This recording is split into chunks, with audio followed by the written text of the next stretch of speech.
जय जिनेन्द्र, हरिओम। अपना last class का जो लेक्चर अटका था, हम उसी के ऊपर आगे जाएंगे। थोड़ा सा उसको रिफ्रेश याद भी कर लेंगे। नहीं चालू, मेरा माइक्रोफोन बंद है क्या? लास्ट क्लास में हम अटके थे भाव, भावना, शुभ लेशिया, शुक्ल लेशिया पे। शुक्ल लेशिया और शुभ लेशिया को किस प्रकार से हमें अपना स्वभाव बनाना चाहिए। अब सबसे पहला कंक्लूजन हमारा यही आएगा कि हमें अशुभ लेशियाओं की तरफ से शुभ लेशिया की तरफ किस प्रकार से बढ़ना चाहिए, है ना। इतना जानने के बाद सबसे बड़ा हमारा क्वेश्चन यही है कि हम अपने आप को शुभ लेशिया की तरफ या शुभ विचारों की तरफ, शुभ स्वभाव की तरफ, हमारी भावना शुभ बने। भावना शुभ होगी तो ही विचार शुभ होंगे। विचार भाव की वजह से ही आता है। विचार जैसे ही आएगा, विचार के पहले वो भाव हमारे दिमाग में, हमारे दिल में होना चाहिए। आज सबसे पहले इस स्थिति को क्लियर करो। अगर मैं कुछ सोच रही हूं तो सोचना ही बताएगा कि मैंने बुरा सोचा या अच्छा सोचा, ठीक है।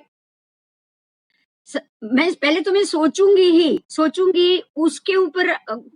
अगर मैंने जो सोचा है उसके ऊपर मैं खुद गौर करूं, तब मुझे पता चले कि क्या मैंने अच्छा सोचा है या बुरा सोचा। इसका अर्थ ये हो गया कि हम सोचे उससे पहले ही भावना आ जाती है। आप समझ रहे, हम कुछ सोचे, कुछ प्लान करें, कुछ प्रिपरेशन करें, उससे पहले ही हमारी क्या भाव है, हम किस लेशिया के तहत ये सोच रहे हैं, ये तय हो जाता है। अगर कोई कहे कि ये सोच के वक्त ये भाव नहीं होता है, वो गलत बात। सोचने में हमने अगर बुरा सोचा है तो वो बुरा क्यों सोचा है, सबसे पहले ये सवाल आएगा कि हम बुरा क्यों सोचते हैं। हर कोई चाहेगा कि अच्छा ही सोचे, लेकिन उससे बुरा क्यों हो जाता है। देखिए, हमें एक समझने की बात है, या तो इंसान बुरा करता है या उससे बुरा हो जाता है। कोई भी चीज में good, better and best 3 step होते हैं। गुड स्टेप ये है कि मैंने अच्छा सोचा। हाँ जी। पहला स्टेप ये है कि गुड, मैं मतलब मुझे अच्छा सोचना चाहिए, मुझे अच्छा सोचना चाहिए, वो है सबसे पहला स्टेप, गुड। दूसरा है बेटर, मैं अच्छा सोच सकती हूँ और मैंने अच्छा सोचा है, ये दोनों उसमें आ जाएगा। पहले तो मुझे अच्छा सोचना चाहिए, फिर मैंने अच्छा सोचा है। तीसरा स्टेप ये है कि कुछ भी हो जाए मुझे अच्छा ही सोचना है, कुछ भी हो जाए। कोई मुझे रोकने वाला मिले, कोई मुझे अटकाने वाला मिले, कोई कुछ भी करने वाला मिले, मुझे अच्छा ही सोचना है। ये हो गया हमारा बेस्ट स्टेप, ठीक है। तो स्वभाव भी इस 3 प्रकार से जाता है। क्योंकि क्या होता है कि कभी-कभी हम तो सोच लेते हैं अच्छा, लेकिन हमें रोकने वाले, हमने जो सोचा है उसको रोक के हमारे अंदर बुराइयां कब भर के चले जाएंगे, हमें पता नहीं चलता है।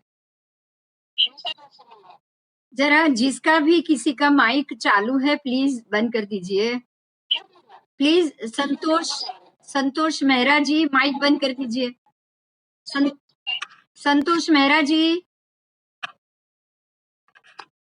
हमारे जो स्टेप है वो स्टेप में ही हमें ये समझना पड़ेगा कि एक चीज है कि हमने अच्छी सोच ली, हमने अच्छा प्लान कर लिया, अब कर तो लिया, लेकिन वो करते करते 4 लोग ऐसे मिल गए कि जिनके इन्फ्लुएंस में आके हम अपनी वो अच्छाई को पीछे छोड़ गए, और उसमें कहीं ना कहीं किसी ना किसी, या किसी शर्म के मारे, या किसी दबाव के तहत, या राजनीतिक दबाव के तहत कुछ भी हो जाता है, कुछ भी हो जाता है।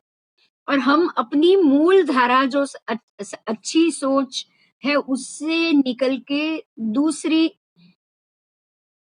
बेस्ट से हम बेटर में आ जाते हैं या बेस्ट से हम गुड में आ जाते हैं, ये तो फिर भी ठीक है, लेकिन अगर बेस्ट से आप वर्स्ट में आ गए ना, ये बहुत गलत है। ये क्यों होता है? सबसे पहला ये प्रश्न है कि ये क्यों होता है? अच्छा सोचने के बाद, अच्छा प्लान करने के बाद कुछ ना कुछ ऐसी गतिविधि होती है जिसे हम अपने कर्म, जिसको हम प्रारब्ध समझते हैं, जिसको ही हम कर्म समझते हैं। ऐसी कोई ना कोई कर्म की स्थिति खड़ी होती है जो हमें अपने मूल विचार से हटाकर अच्छी भावना, अच्छी लेशा से हटा के बुरी लेशा पर लेकर जाती है।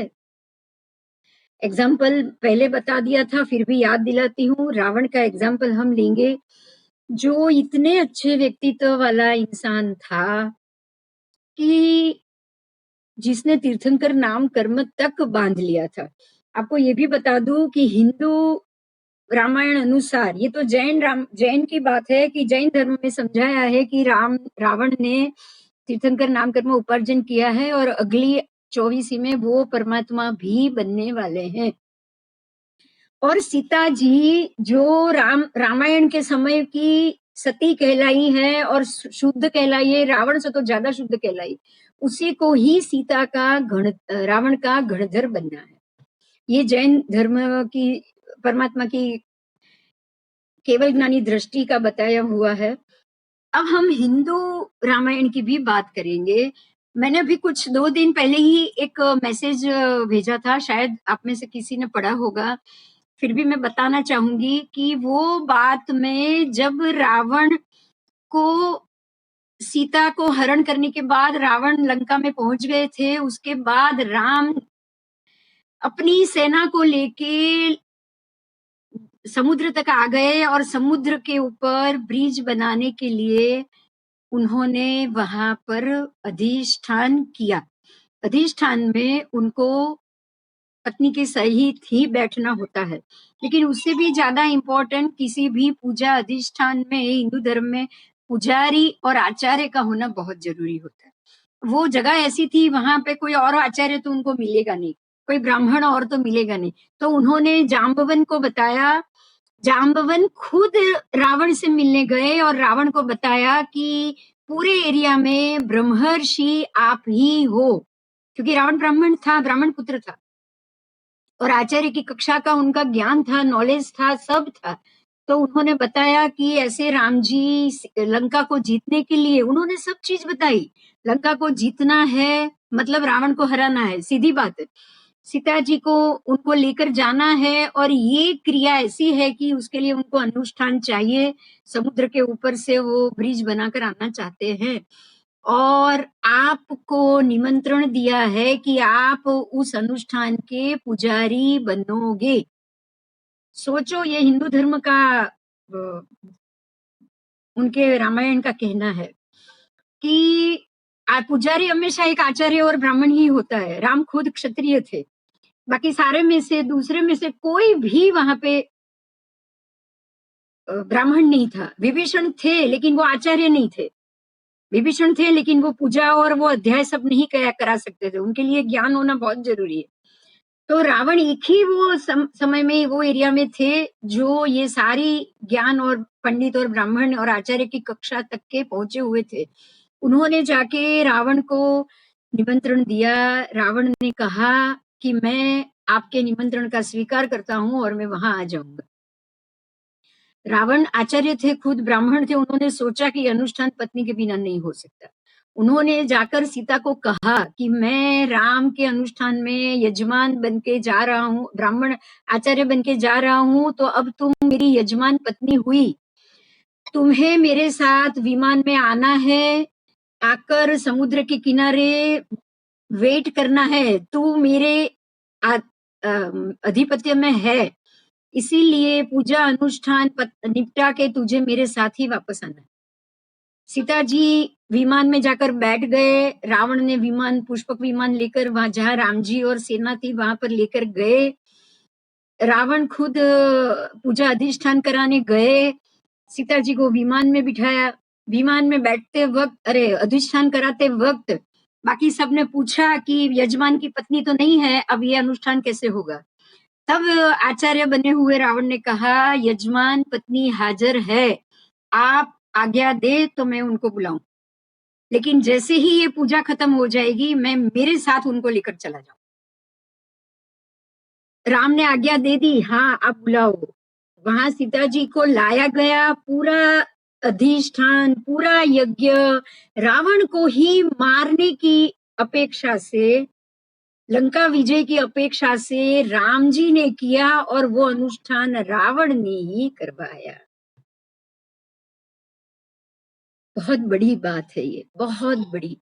खुद का ही हारना है, खुद को ही मरना है, खुद को ही मारना चाहने वालों का अभिग्रह को पूरा कराना। आप सोच सकते हो कि रावण कौन सी स्थिति के ज्ञानी थे।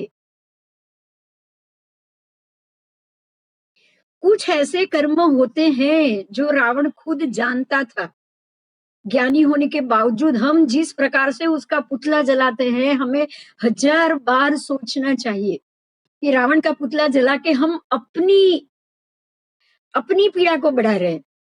हम अपने मन में उसके प्रति दुर्भाव खड़ा कर रहे हैं हर दशहरे के दिन। अब राम का विजय उत्सव मनाओ, रावण के पुतले को क्यों जलाते हो? ये रावण ऐसी व्यक्ति था जिसने राम को सीता विजय, लंका विजय के लिए खुद अनुष्ठान कराया। अनुष्ठान खत्म हो गया, उसके बाद अब यजमान की बारी होती है कि ब्राह्मण को, जो जिन्होंने ये पूरा यज्ञ कराया है, उसे गुरु दक्षिणा देने की। अब सबको लगा कि अब ये क्या मांगेंगे रावण। रावण के पास मौका था पूरा यजमान को कि अब मुझे तुम्हारी पत्नी चाहिए, तू तेरी पत्नी मुझे दे देगा। रावण मांग सकता था। रावण को हम जैसे समझते हैं ना, वैसे वो नहीं थे। ये सारी स्थिति को हमें समझना पड़ेगा। रावण ने, सब लोग डर गए, लोगों ने उनको ये भी बता दिया, बाकी जो जामवंत थे, सुग्रीव थे, विभीषण थे, सबने ये बता दिया कि रावण तू उनकी पत्नी को नहीं मांगेगा, उसके अलावा तुझे जो मांगना है मांग। क्योंकि यजमान को देना तो पड़ता ही पड़ता है, जो आचार्य जो मांगे वो देना पड़ता है, दान तो वही होता है। रावण तब बताते हैं कि मुझे पता है कि अभी मेरा यजमान वनवासी है, अभी मेरा यजमान वनवासी है, अगर मैं उनसे उनकी पत्नी मांगू ना तो भी उनके पास नहीं है वो। मैं वो चीज नहीं मांगूंगा जो उनके पास नहीं है। देखो ज्ञान इंसान को कैसा बनाता है। रावण ज्ञानी थे, ब्रह्म ज्ञानी थे, ब्राह्मण थे, उसको पता था कि जो चीज जो इंसान के पास है ही नहीं, उसको मैं कैसे मान सकता हूं। और अपनी ही मृत्यु के लिए, अपनी ही हार के लिए वो प्रेम से, मैं यही कहूंगी बहुत प्रेम से, आप सोच सकते हो कि वो कौन सी लेशिया में होंगे। अभी तो हमने लेशिया पढ़ ली है, पद्म लेशिया वाला ही ये सोच सकता है। आप ये समझ सकते हो। तेजस लेशिया वाला भी ये सोच सकता है, पद्म लेशिया तो हम नहीं कह सकते, लेकिन तेजस और पद्म के मध्य में तो रावण होने ही चाहिए। तीर्थंकर नाम कर्म भी बांधा है, उससे पहले ही बांधा है उन्होंने, तो पद्म लेशिया उनको कभी ना कभी मिल गई होगी। और तेजस लेशिया में तो वो होंगे ही होंगे, क्योंकि उन्होंने जो भी कार्य किया है राजा के लायक ही किया है। और रावण ने सिर्फ इतना ही मांगा, सिर्फ इतना मांगा कि आप विजयी भव, आप जो आज अनुष्ठान किया है, आपने जो चीज के लिए किया है, वो कार्य में आपका संपूर्ण रूप से विजय हो। अब रावण को राम का विजय कराना का अर्थ ये हो गया कि मेरी मृत्यु हो जाए उसकी भी मुझे परवाह नहीं है। रावण का यही कहना हुआ कि अब मेरी मृत्यु हो जाए, आप उसकी चिंता मत करना, पर आप ठीक से युद्ध करके विजयी होना। आप भी विजयी होना, आप अपनी पत्नी को भी छुड़ा कर ले जाना। लेकिन जब युद्ध में अगर मुझे कुछ हो गया या मुझे कुछ हुआ, तब आप मुझे मिलने ज़रूर आओगे। रावण ने सिर्फ इतना वचन मांग लिया कि अगर मुझे कुछ होता है, आप अपनी युद्ध में विजयी ज़रूर होना, लेकिन अगर मुझे कुछ होता है, तो आप मुझसे मिलने ज़रूर आओगे। बस रावण ने इतना ही वचन मांगा और रावण फिर सीता को वहां से लेकर चले भी गए। ना राम ने कोशिश की उसको रोकने की, ना रावण ने कोशिश की। धर्म समझने वाली व्यक्ति कभी भी अपने कार्य में न राग लेकर आते हैं, न द्वेष लेकर आते हैं। ये पूरी स्थिति को हम समझेंगे आज। आज हमें कुछ और बिल्कुल नहीं समझना है। हमें सिर्फ इतना समझना है कि क्या रावण के मन में राम के लिए द्वेष था? क्या रावण के मन में सीता के लिए उद्विग्न था या द्वेष था कि ये स्त्री मेरी बात नहीं मान रही है और इस स्त्री के कारण ही मेरा लंका से हारना तय है, मेरी मृत्यु निश्चित है, मेरे मृत्यु का कारण ही ये स्त्री है। क्या रावण ने ऐसा सोचा? क्या राम ने ये सोचा कि अब रावण लेकर आया ही है सीता को यहाँ तक? ये बात सच है, ये कोई झूठ बात नहीं है, क्योंकि तब जो राम और सीता ने दोनों ने मिलकर, सीता ने तब शिवलिंग अपने आप बनाया था। ऐसा कहते हैं कि पूजा के लिए शिवलिंग की जरूरत थी और हनुमान जी को भेजा गया था शिवलिंग लाने के लिए। उनको लेकर आने में देरी हुई, मुहूर्त का समय निकल रहा था, तो रावण ने ही कहा, यजमान पत्नी आप उठो और ये मिट्टी है उसमें से जो भी रेती, बालू रेती उसको बोला जाता है, बालू रेती जो समंदर की रेती होती है, आप उसका शिवलिंग बना दो, क्योंकि वो जो क्रिया है वो उनमें है, वो शिवलिंग की पूजा और शिवलिंग का ही अभिषेक होना जरूरी होता है। हमें यहाँ सिर्फ इतना ही समझना है कि कुछ भी हमारे साथ अगर बुरा घटित हो रहा हो, तो हमें उसके लिए किसी भी व्यक्ति को जिम्मेदार नहीं बनाना है। ये सब सम थे, संभावी थे। उनको ये पता था कि रावण राज का नाश होना, या एक वासुदेव है और रावण प्रति वासुदेव है। अगर जैनिज्म के ऊपर से आप सोचोगे तो कि प्रति वासुदेव का नाश होना वासुदेव के हाथों से निश्चित होता ही होता है। जैसे जरासंध की मृत्यु कृष्ण के हाथ लिखी थी, कंस की मृत्यु कृष्ण के हाथों लिखी थी, वैसे ही रावण की मृत्यु राम के हाथों लिखी ही लिखी थी। सीता तो मात्र निमित्त है, सीता सिर्फ निमित्त बने।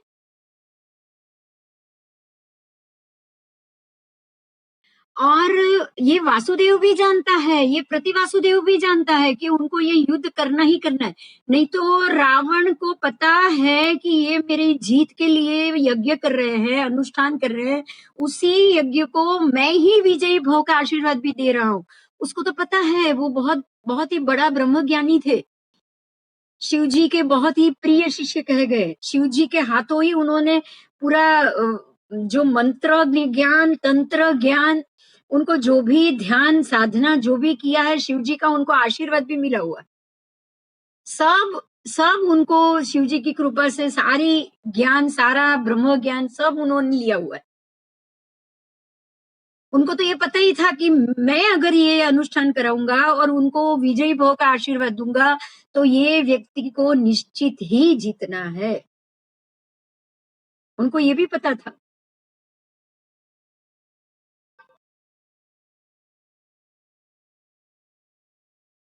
फिर भी अपनी ही मृत्यु को सोचने वाले की इच्छा को खुद ही अभिभूत कराना, खुद ही जाकर आशीर्वचन देना कि जाओ तुम जीतो, तुम तेरे कार्यों में, अपने कार्यों में बहुत अच्छे से जीतो।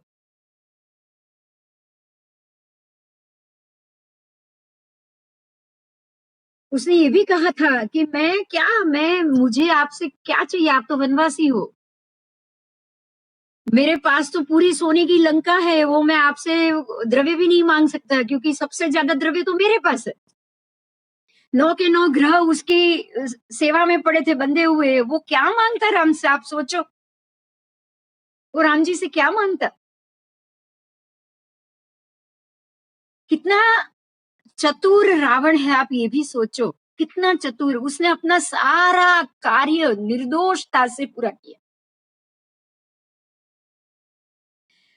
इसका अर्थ ये है कि वो खुद भी वितरागी बन चुका था।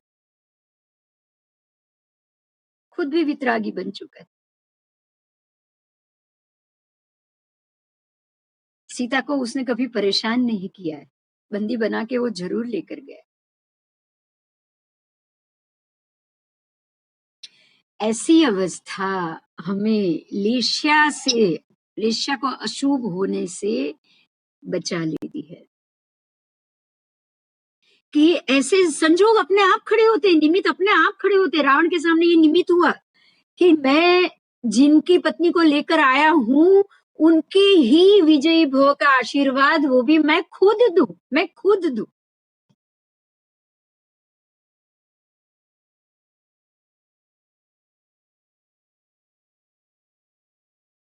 और वो खुश होके दे, ऊपर से खुश होके दे। आपको लगे कि मेरी कुटुंब की व्यक्ति, मेरे साथ आस-पास की व्यक्ति मेरा अच्छा नहीं चाह रही है, अगर ऐसा भी पता चले ना, तब भी तू अपने कार्य में हमेशा कामयाब हो।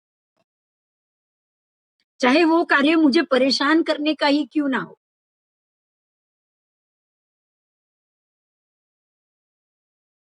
इतनी बड़ी बात रावण सोच सकता है। आप समझ रहे हैं? वो तो अपनी आत्मा का कल्याण करके चले गए। रावण आज अपनी आत्मा का कल्याण करके चले गए हैं। आने वाले समय में जब वह तीर्थंकर परमात्मा बनेंगे, तब वो संपूर्ण रूप से सिद्ध, शुद्ध बुद्ध हो भी जाएंगे। लेकिन हमारे जैसे करोड़ों करोड़ों लोग, करोड़ों जीव हर दशहरा के दिन उसका पुतला जलाते भी हैं, खुशियां मनाते भी हैं।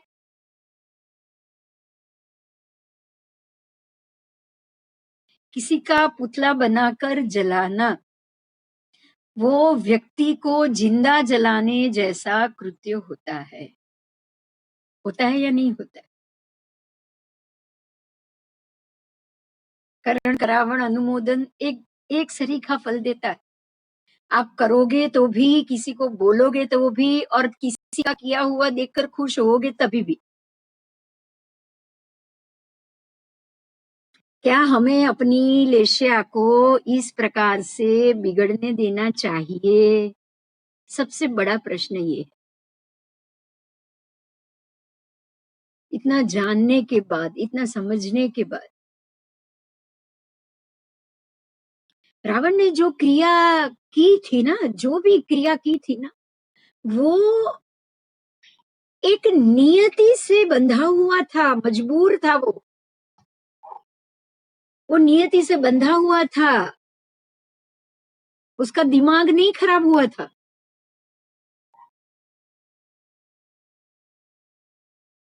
वासुदेव की पत्नी को जब तक वो हरण ना कर ले, वासुदेव उनको मारने के लिए जाने वाले नहीं है। सीधी बात है। बिल्कुल सिंपल सी बात है।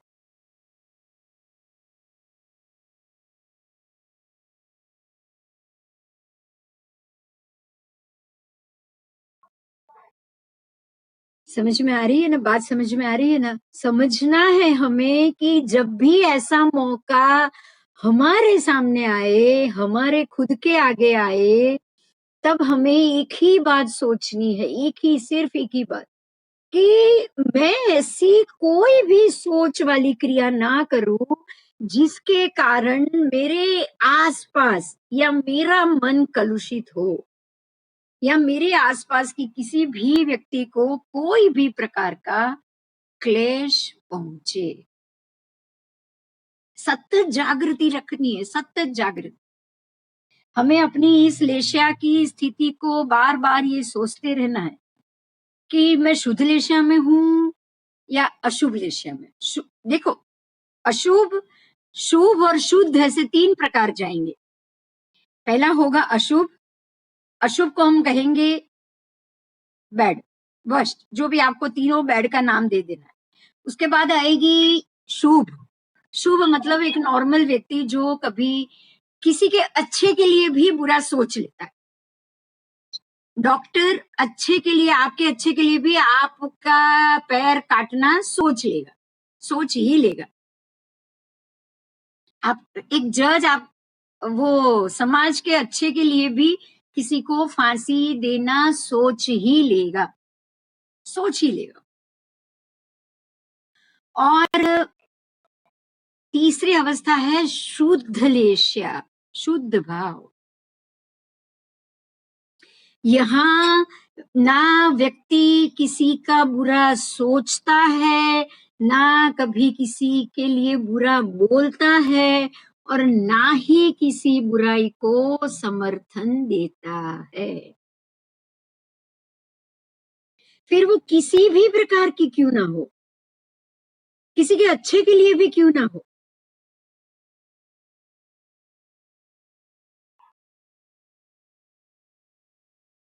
संपूर्ण रूप से शुद्धता में रहना, संपूर्ण रूप से।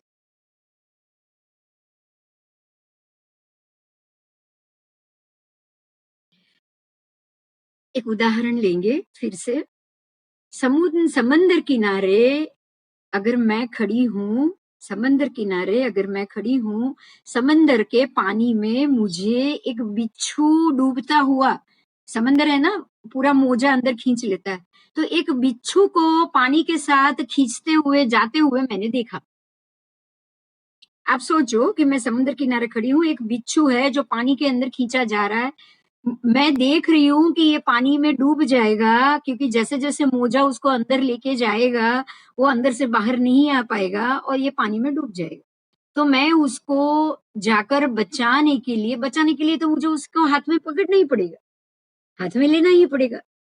मैं उसको हाथ से पानी से पकड़कर बाहर निकाल के किनारे तक लेके जाती हूँ। अब वहां तो छोड़ नहीं सकती, ऐसे ही पकड़ के ऐसा फेंक दिया, वो जो भीष्म ने किया वैसा तो हमें नहीं करना चाहिए, है ना। सांप को उठा के ऐसे ही फेंक देना, फेंकने से तो वो और मरेगा, कुछ ना कुछ उसे लग सकता है। तो एक जीवदया प्रेमी वही सोचेगा कि मैं इसको उठा के किनारे पे रखूं। तो आप समझो, मैं उसको उठाने के लिए गई और मैंने उसको लेकर किनारे पर रखने के लिए मैंने चलना शुरू किया। यहाँ पे फर्क ये है कि मैं सोच रही हूँ कि मैं बिच्छू को बचा रही हूँ, मगर बिच्छू सोच रहा है कि ये पानी से बच के मैं किसके हाथ में आ गया। बिच्छू को ये मालूम है कि इंसान की फितरत होती है कि वो उसको हाथ में पकड़ के उसके डंक को कातर से काट लेते। देखो, ये बिच्छू को डंकहीन करने का तरीका है। और बिच्छू कितनी बार इंसान के जब भी हाथ में आएगा ना, इंसान उसको पकड़ेगा, एक हाथ से चिपिए से, दूसरे हाथ से उसके डंक को काट देगा।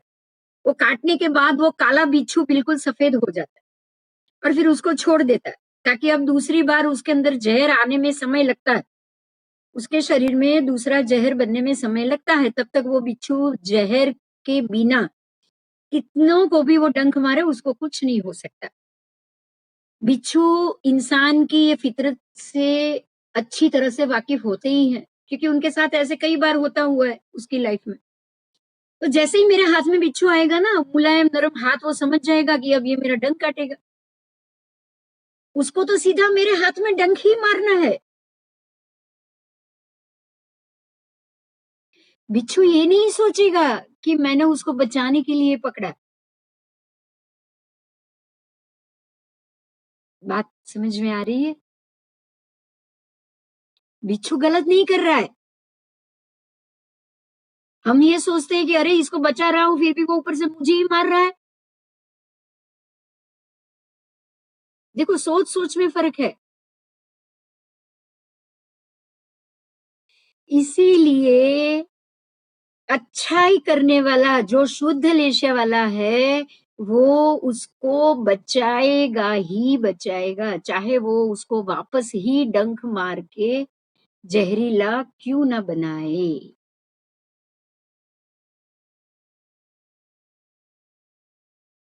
और इस अवस्था में बिच्छू जो सोच रहा है या बिच्छू जो डंक मार रहा है, क्या वो डंक का फल बिच्छू को नहीं मिलेगा? मिलेगा ही मिलेगा।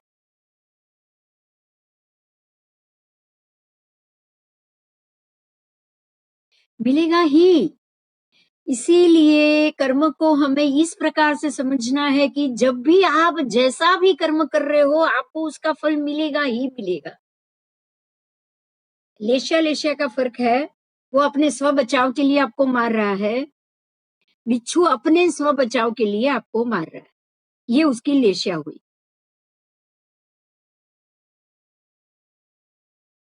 आपको मारने के लिए नहीं मार रहा है, स्व बचाव के लिए मार ये समय में। बाकी दूसरी जगह होता आप अगर ऐसे ही समंदर किनारे खड़े हो, आप उसको बचाने भी नहीं गए, आप खड़े हो, वो धीरे-धीरे, धीरे धीरे चल के आया रेंगते हुए आपके पैर पे चढ़ा और आपको डंक मार दी। तो ये उसने आपको मारने के लिए मारा। आप उसको हाथ में पकड़ रहे हो तो वो स्व बचाव के लिए मार रहा है। देखो लेशिया में फ़र्क हुआ ना? इसी तरह डॉक्टर अगर किसी के पैर काट रहा है, तो वो उसको बचाने के लिए काट रहा है। लेशिया में फ़र्क है, ये शुद्ध लेशिया है, शुभ लेशिया है, शुद्ध नहीं है, शुभ लेशिया है। किसी आतंकवादी के हाथ अगर आप लग गए, तो आपके पेट में छुरा मार रहा है, तो वो आपको मारने के लिए मार रहा है, वो अशुभ लेशिया है।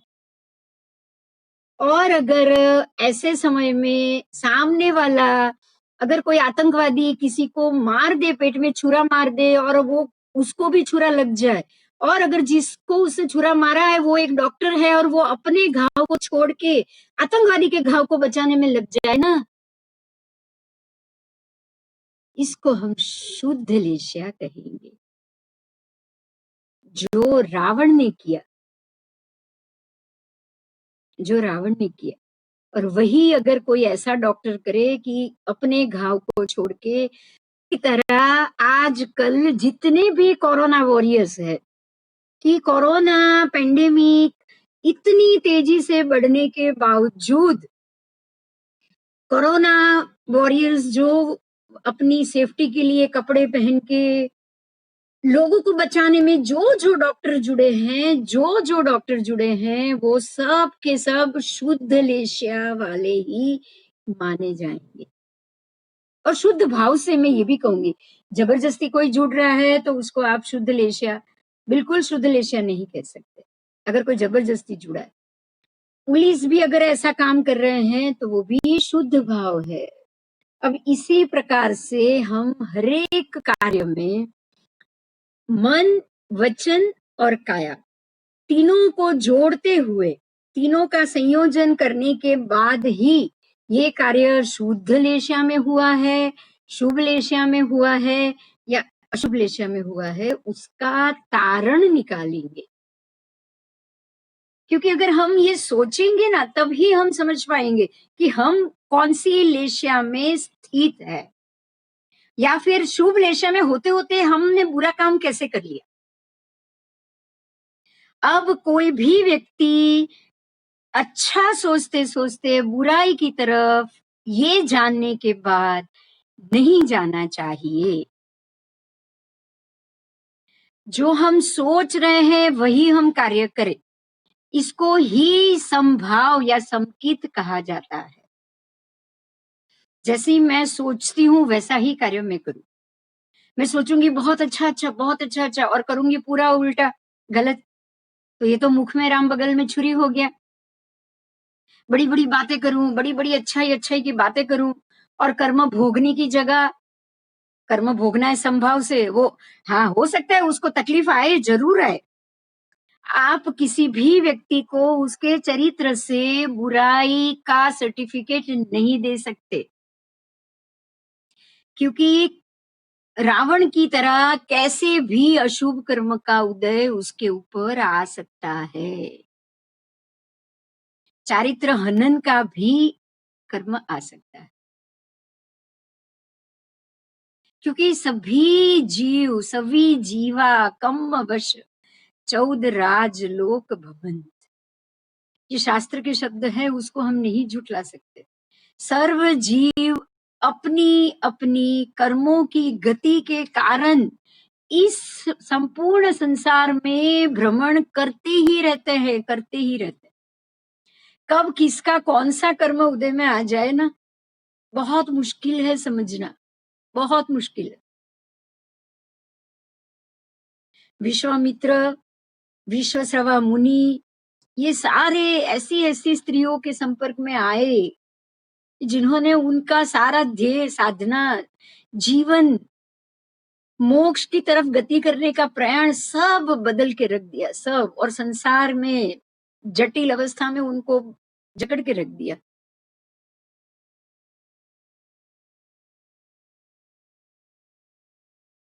ऐसा किसी के भी साथ हो सकता है, लेकिन जिनके भी साथ हुए वो संभाव से अपनी गलती को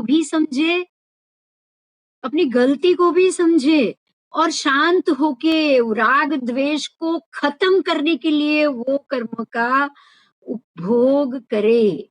ये सोच के करे कि ये कर्म मैंने सामने से बुलाए हैं। जिस दिन आप वितराग अवस्था में जाने का सोचोगे ना, जिस दिन ये सोचोगे ना कि अब मेरे सारे जन्म मरण खत्म हो, बस इतनी प्रार्थना, जिस दिन आपने श्रद्धा से परमात्मा को की कि अब पुनरपि जननम पुनरपि मरणम नहीं चाहिए, फिर से जन्म नहीं चाहिए, फिर से मरण नहीं चाहिए, फिर से माँ की कोख में गर्भाशय में नहीं आना चाहता हूँ, जिस दिन ये सोच लिया ना, उस दिन सारे कर्म का हिसाब चुकता होना शुरू हो जाएगा। तब ये निकाचित होगा ही होगा, जो सामने आएगा वो होगा चारित्र हनन, किसी और व्यक्ति के साथ के शरीर सुख के संबंध, उसको तो आना ही आना है, आना ही आना है। जब भी वो आए संभाव से भोगना है, बस ये सोच के नहीं भोगना है, पीड़ा युक्त होके भोगना है।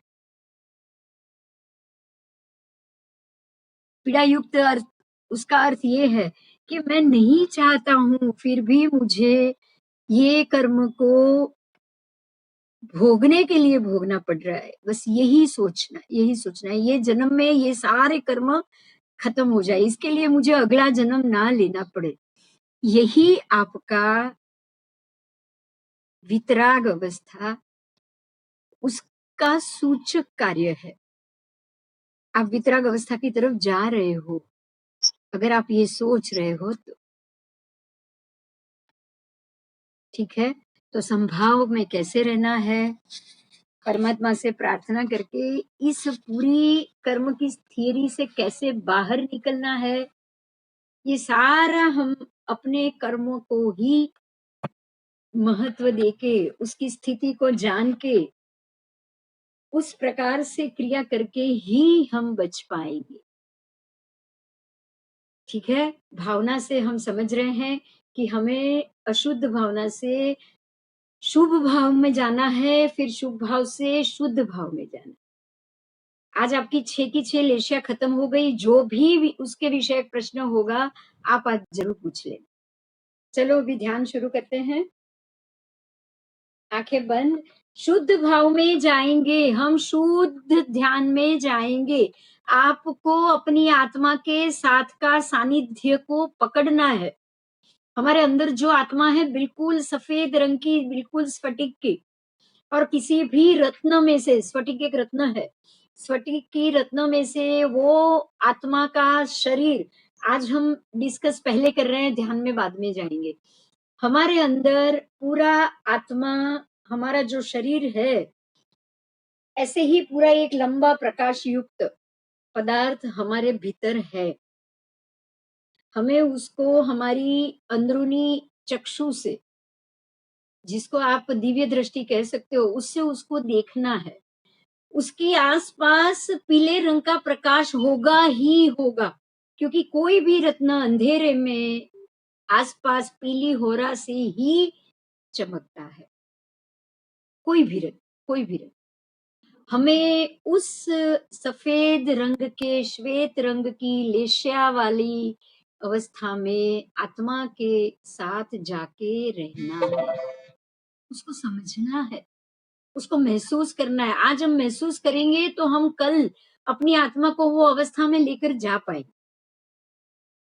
ठीक है, अब हमारा ध्यान सिर्फ उसी तरफ जाना चाहिए कि हम अपने भीतर रही हुई आत्मा को, जो शरीर अलग है, जो शरीर बिल्कुल दुर्गंध युक्त है, शरीर बिल्कुल नाशवंत, दुर्गंध युक्त,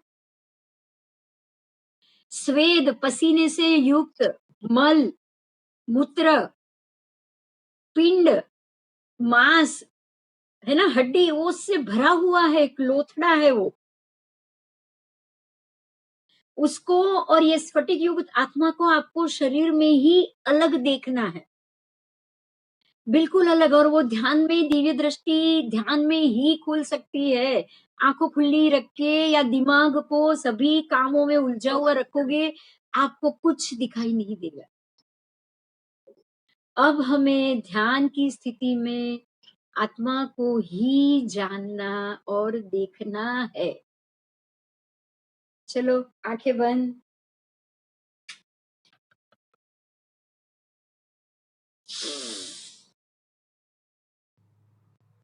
ओम।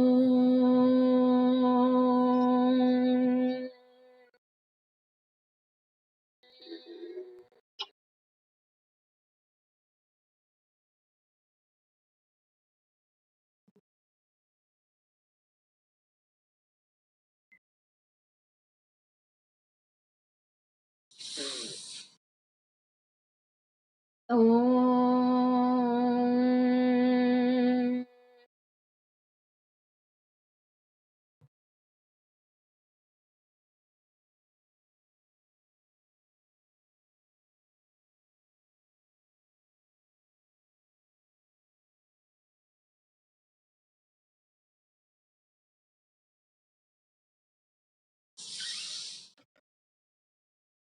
ओम।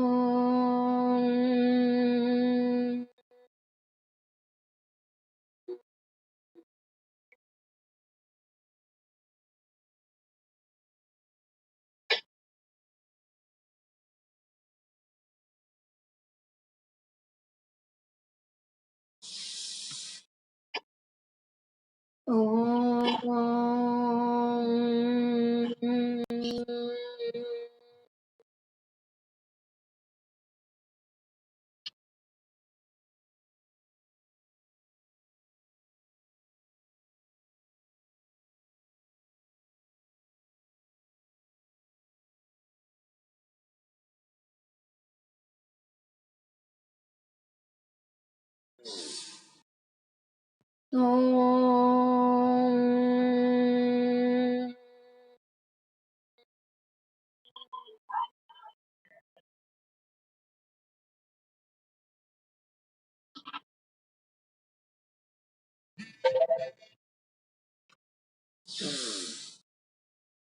ओम।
ओम।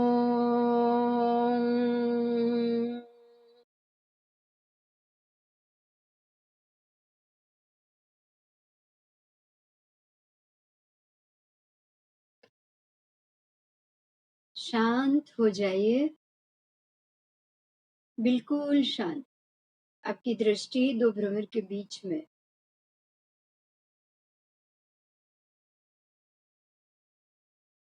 निश्चल ध्यान की तरफ हमें आगे बढ़ना है।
अभी हम भ्रामरी करेंगे।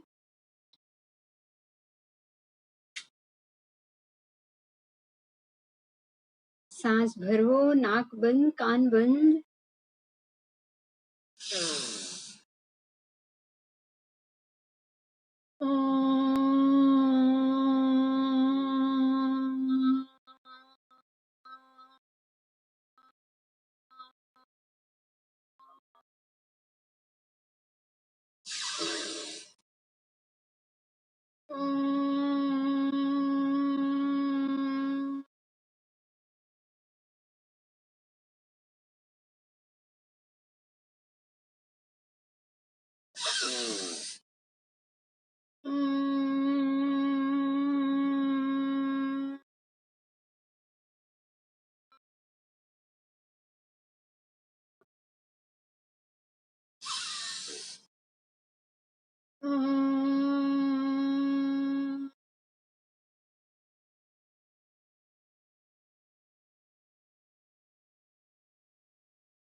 अनुलोम विलोम करो।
एक्सरसाइज करेंगे जो पिछले कुछ दिनों से कर रहे हैं।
दो हाथ दीजिए और आंखों पे लगाइए। गरम गरम होए तब लगाइएगा।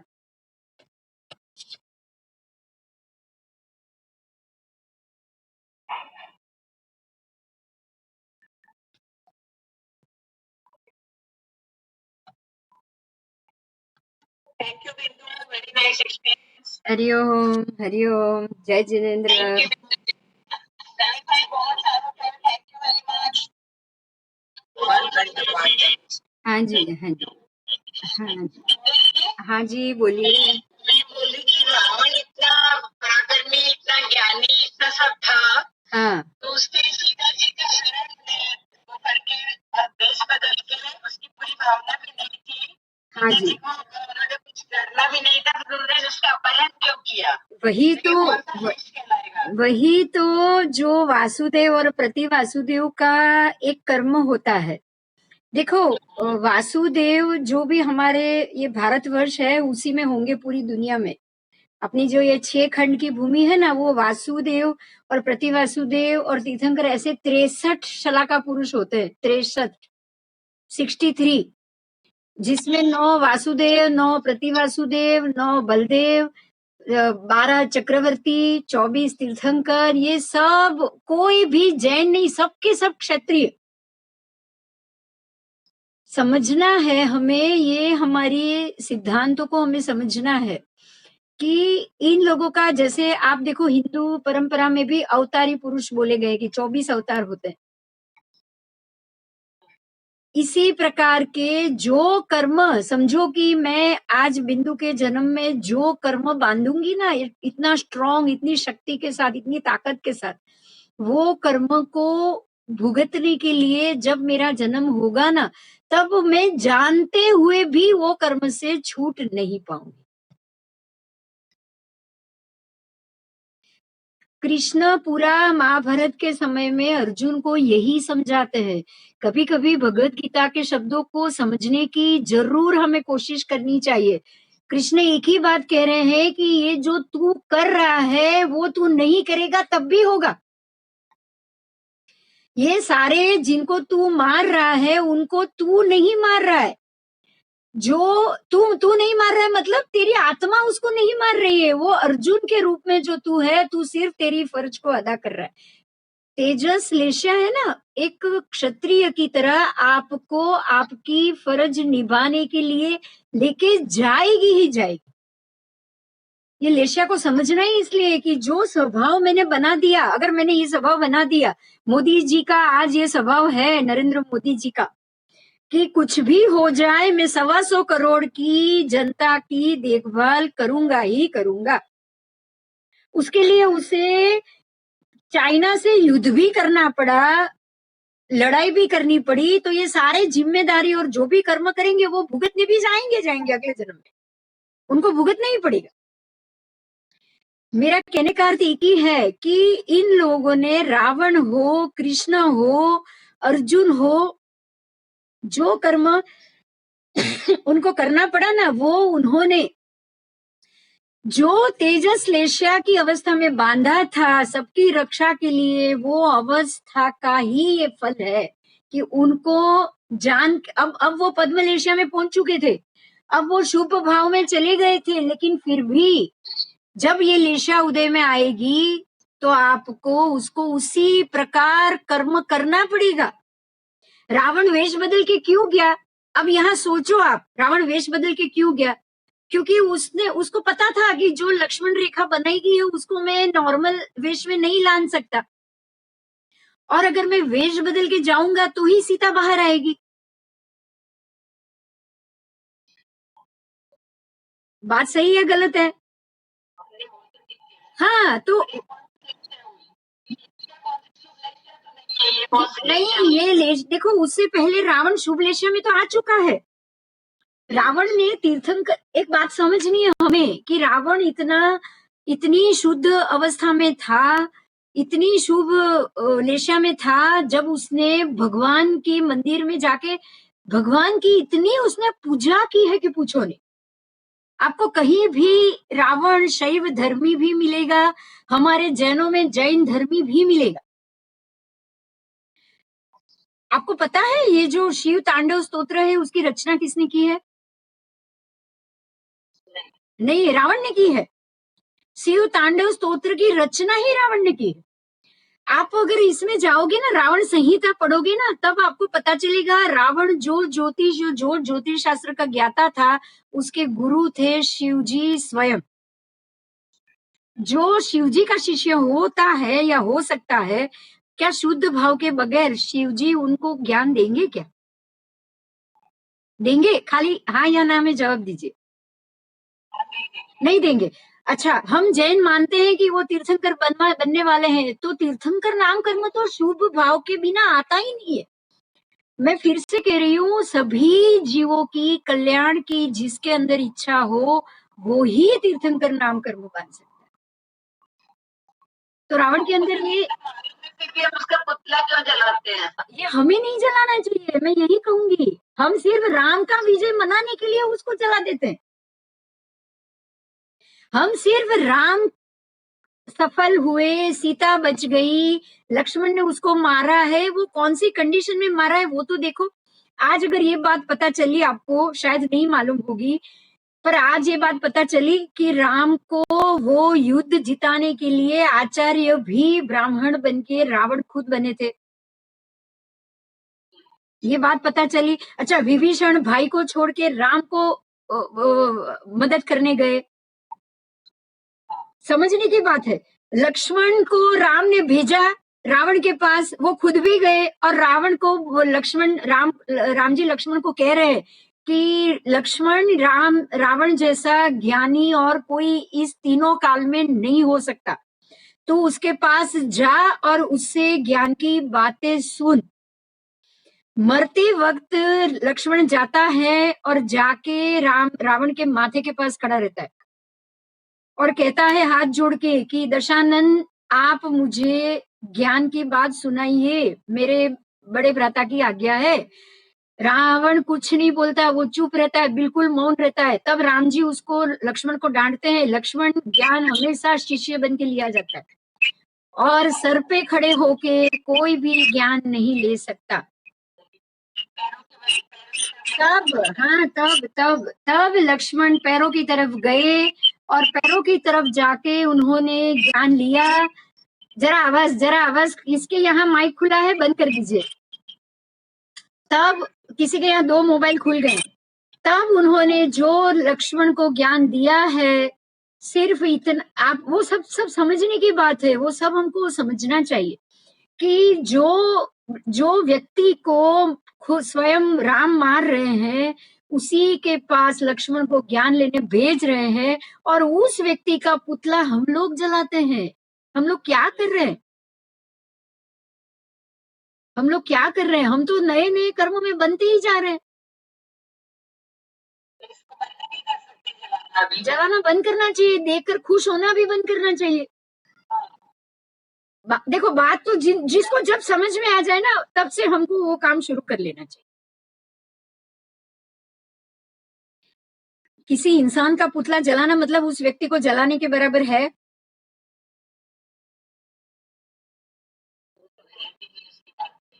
हाँ, बस आप समझ गए। यही नहीं करना है हमें, यही नहीं, ये सबसे बड़ा निंदनीय कार्य है कि वो व्यक्ति है भी नहीं, वो उसने क्यों किया, किस अवस्था में किया, उसको हम जानते ही नहीं और हम खुद जज बन के उसके पुतले जलाने के लिए बैठ गए।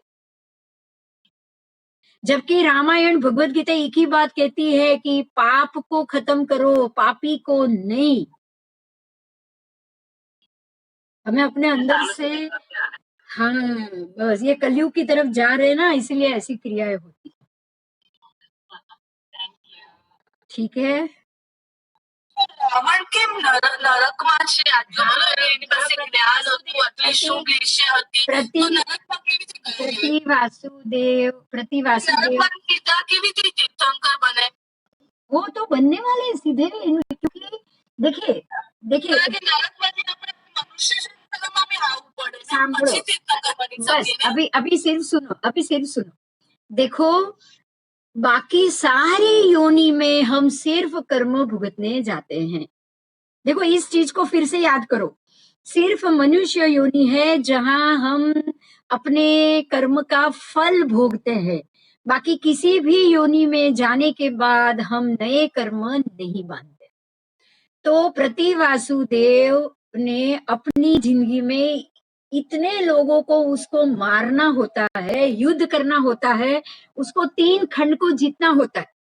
प्रति वासुदेव 3 खंड को जीतकर बैठे हैं। वो तीनों खंड को लड़ाई करके वासुदेव वापस उसको जीत लेते हैं, प्रति वासुदेव को मार के।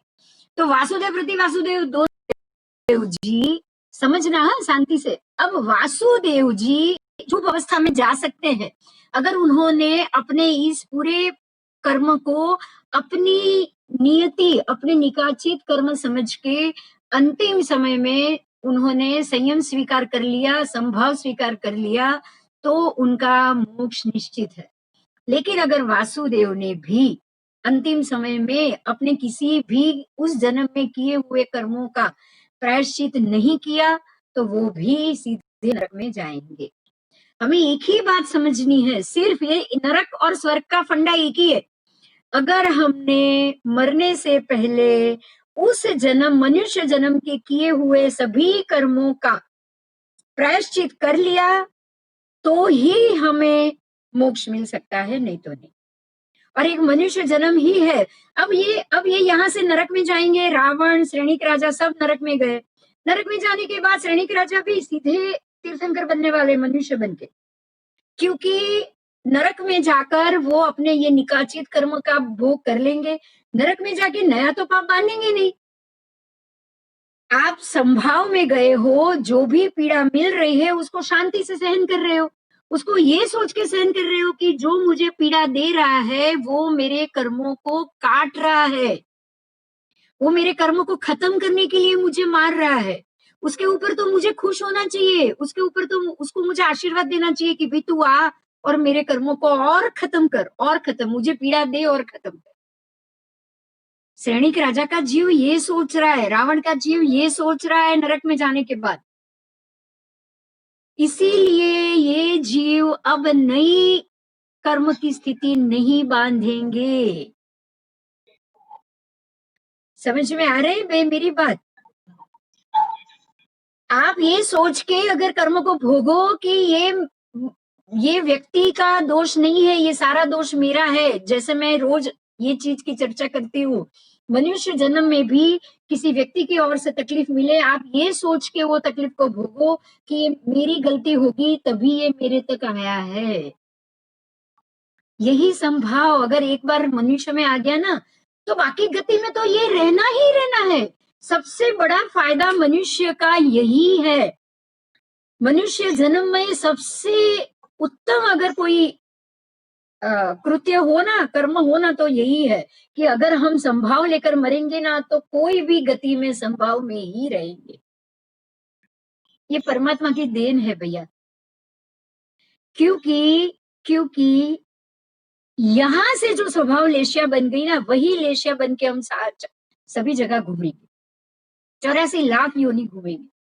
आप अगर संभावी बनकर मनुष्य जन्म से जा रहे हो, तो 84 लाख योनि में संभावी बने, संभावी बन गए, फिर तो आपको नए कर्म बांधना नहीं है, सिर्फ भोगना है बस।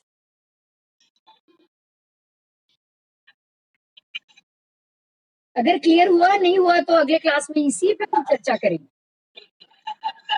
क्योंकि आपको नया कर्म तो मिलेगा ही नहीं। संभाव में मनुष्य जन्म में आने के बाद, संभाव में मरने के बाद, कोई भी योनि में आप जाओ, नरक में जाओ, देवलोक में जाओ, कहीं भी राग द्वेष आप नहीं करोगे। रावण राग द्वेष नहीं कर रहे, राग द्वेष हम कर रहे हैं, उसके बारे में सोच सोच के।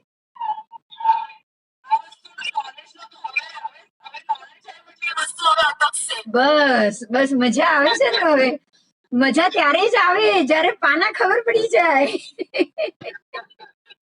આપણને પાના जो भी हमारे साथ हो रहा है बुरा अच्छा, हाँ जी, मतलब जो जो होना है वो होना ही है, जो होना है वो मेरी ही गलती से हुआ है, ये सबसे पहले सोचो, बाकी सब बाद में। सामने वाली व्यक्ति मेरे कर्मों को काटने के लिए आई है, thank you and thank you. नहीं, बिल्कुल नहीं है, देखो आ जाएगा। आपको 100 बार सोचना पड़ेगा, फिर आपको सोचने की जरूरत नहीं पड़ेगी, अपने आप आ जाएगा। हाँ जी, हाँ, और नहीं तो क्या। हमें हमें क्या हक है, हमें कौन सा हक है किसी को जलाने का, जबकि वो कर्म में हम इन्वॉल्व ही नहीं है। उसने क्यों किया, कैसे किया उसने? अच्छा, राम ने रावण से बैर तो रखा ही नहीं है। अगर राम से अगर रावण ने बैर रखा होता तो रावण खुद, मैंने इसलिए आपको ये सारी बातें पहले बताई कि वो जाके उसको अनुष्ठान कराता ही नहीं, उसको विजयी भोग का आशीर्वाद देता ही नहीं। अगर रावण के मन में राम के लिए बैर होता, अगर राम को रावण के लिए बैर होता तो वो क्या उसको गुरु बनाता, आचार्य बनाता? हाँ, तो हमें ये समझना है कि जब वो दोनों की लड़ाई में दोनों ने एक दूसरे के साथ लड़े, राम के कारण रावण मरा, सीता के कारण रावण, उन तीनों में से किसी को बैर नहीं है। आपको एक और बात बताऊं, समझने जैसी है। हमारे जैन धर्म में एक परमात्मा ने कही हुई बात, केवल ज्ञानी की कही हुई बात है, रावण अभी चौथी नरक में है, सीता का जीव जो अभी देवलोक में है, वो देवलोक में से जाके कभी कभी रावण के जीव को, जब उसको नरकी के जो वहां के जो देव होते हैं ना, नरक के देव, उसको पीड़ा देते हैं, उसके शरीर से खून निकलता है, सब होता है, तो उसको जाके शाता मतलब उसको शांत करने के लिए सीता का जीव अभी भी नरक में जाके उसको शांत करके आता है। ये बात है, ये सच बात है, ये सच बात है। और हम सब सीता बन जाते हैं, अरे ऐसे रावण को तो जलाना ही चाहिए, ये क्या बात हुई?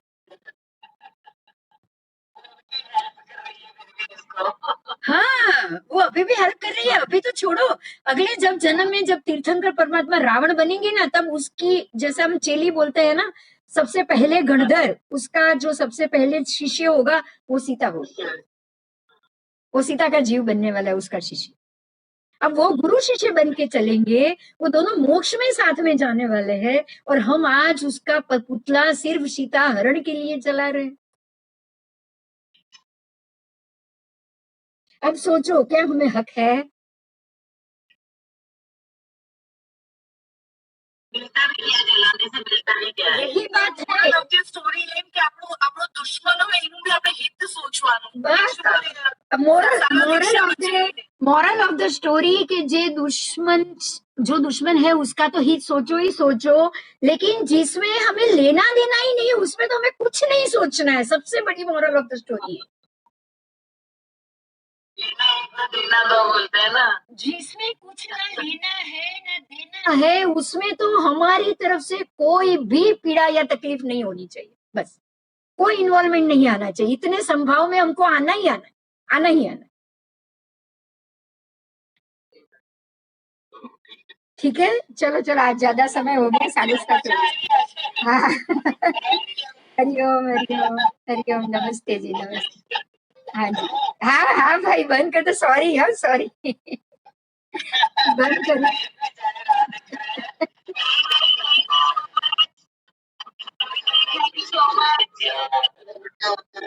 थैंक यू भाई, हाँ सॉरी है ना, थैंक यू। आप बंद कर दीजिए।